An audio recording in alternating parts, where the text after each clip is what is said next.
কি গো, কি করছো? এই তো ঘামছি। কি?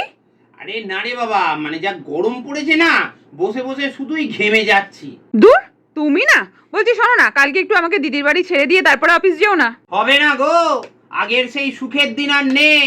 ওপর মহল থেকে নির্দেশ এসছে, সকালবেলা 10:15-র মধ্যে অফিসে ঢুকতে হবে, আর বিকাল 5:15-র আগে কিছুতেই অফিস থেকে বেরোনো যাবে না। ভাবতে পারছো এই গরমে সকাল 10:15-র মধ্যে অফিসে ঢোকা যায়? তার উপর আমার বাড়ি থেকেই তো অফিসের দূরত্ব কতটা, প্রায় 15 মিনিট মতন সময় লাগবে অফিসে ঢুকতে। তাহলে বুঝতে পারছো কটায় বেরোতে হবে বলো তো? এই গরমে সম্ভব?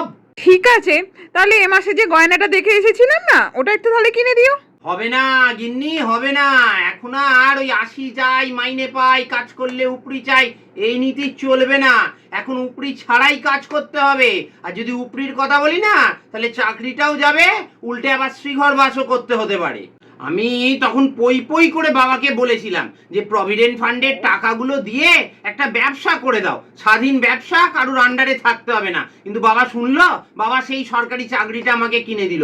বলে কিনা দেখ, খাটুনি সেরকম নেই, যখন খুশি যাবি আসবি, উল্টে চাকরিও পাকা, কোনোদিন চাকরি যাবে না। কিন্তু এবার বোঝো ঠেলা।